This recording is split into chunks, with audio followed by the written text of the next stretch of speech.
Welcome to the Zero Waste Pig Farm of the CLSU Feed Rice Collaborative Pilot Model at the Future Rice Farm of Feed Rice in Maligaya, Science City of Muñoz, Nueva Ecija. This particular piggery setup has a unique setup because of the presence of a rice straw litter that will trap ammonia, and this particular house is equipped with a gadget which we call the ammonia reader. Over there is the sensor which traps or monitors ammonia inside the piggery farm. As you can see, this is the sensor, and it is hung at the middle of the piggery house, and this is connected to the ammonia reader, which we will slowly open and get the ammonia reading.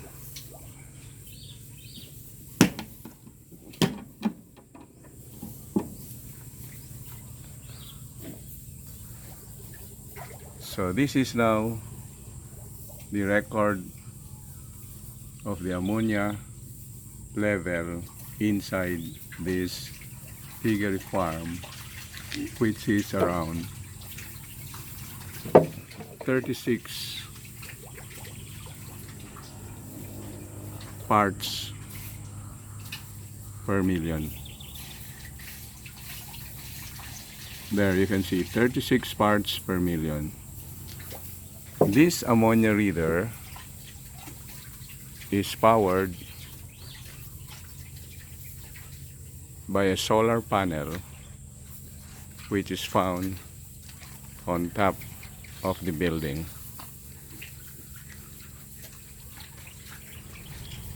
So over there is the solar panel.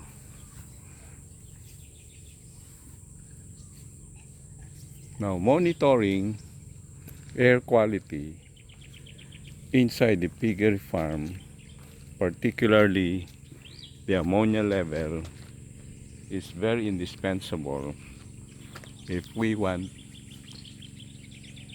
to achieve better live weight gain and less mortality for our animals.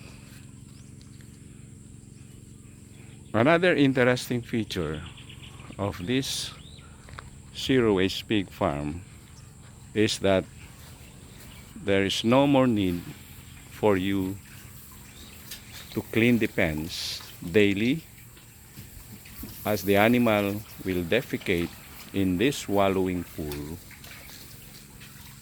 and from there it will be drained directly to a biogas digester, which is composed of 6 plastic drums.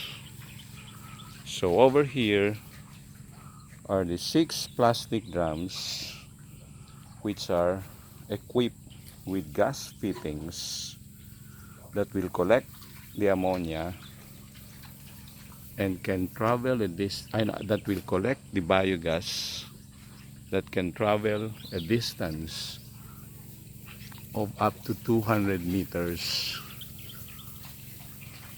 And over there is the moisture trapper, which collects moisture to maintain consistent biogas supply. One thing more, the waste or the sludge of this septic tank can be utilized as soil bed, can be directly utilized as soil bed for all kinds of vegetables, as shown on the robust growth of a sitaw plant here. as well as over there we have already planted eggplants. So practically there is no waste in this farm.